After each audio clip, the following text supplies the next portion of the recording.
બોલો ગજાનન ગણપતિ મહારાજની જય. મિત્રો, આપ સૌનું આપની ચેનલ સનાતની સત્સંગમાં સ્વાગત છે. મિત્રો, આજે આપણે રામદેવ પીરના આખ્યાન વિશે વાત કરીશું, જેનો મહાત્મ્ય ભાદરવા મહિનામાં વધારે છે.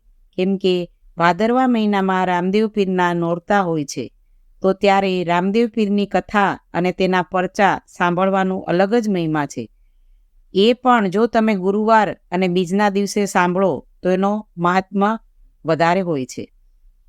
તો આજે આપણે રામદેવ પીરના આખ્યાન વિશે વાત કરીશું. તો તેમાં આપણે સાંભળશું લીલુડો ઘોડો.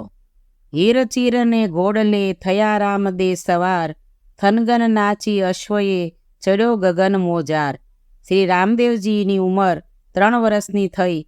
માતા મિનળદેવ રંગમહેલના ઝરૂખામાં બેઠા બેઠા રામદેવજીને રમાડે છે. દાસી બાજુમાં દૂધ લઈને ઊભી છે.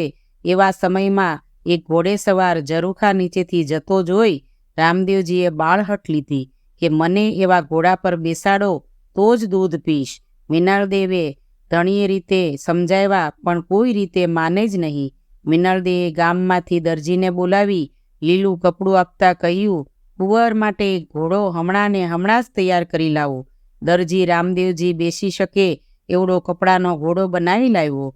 ઘોડો જોઈને રામદેવજી આનંદમાં આવી જઈ ઘોડા પર સવાર થયા.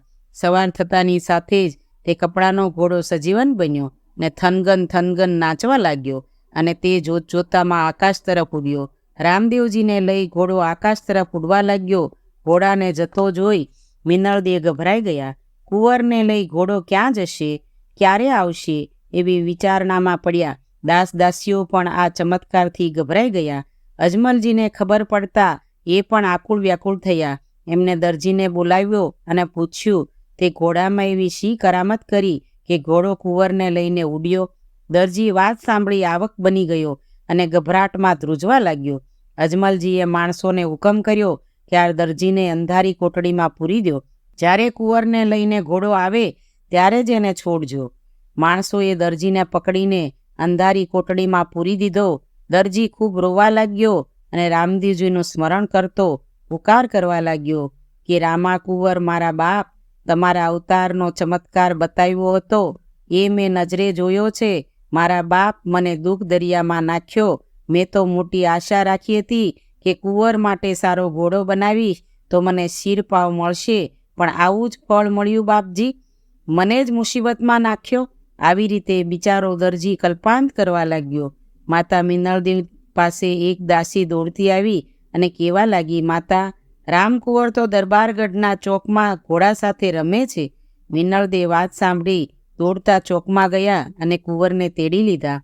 દરજીને કોટડીમાંથી બહાર કાઢ્યો. દરજી રામદેવજી પાસે આવ્યો અને કુંવરને કહેવા લાગ્યો, બાપજી, મારા માથે જ આવું સંકટ નાખ્યું.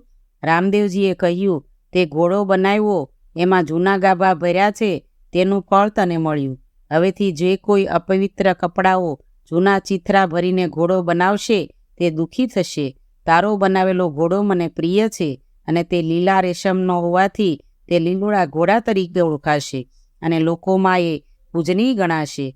દરજીએ પોતાની ભૂલ માની લીધી અને માફી માંગી. મિનળદેવે દરજીને શિરખાવ આપી રાજી કર્યો. બોલો હિંદવા પીરની જય, રામદેવ પીરની જય. તો મિત્રો, મારો વિડીયો આપ સૌને સારો લાગે તો લાઈક કરજો, શેર કરજો અને સબસ્ક્રાઈબ કરજો, તાકી અમે આવા બીજા વિડીયો તમારા સુધી પહોંચાડી શકીએ.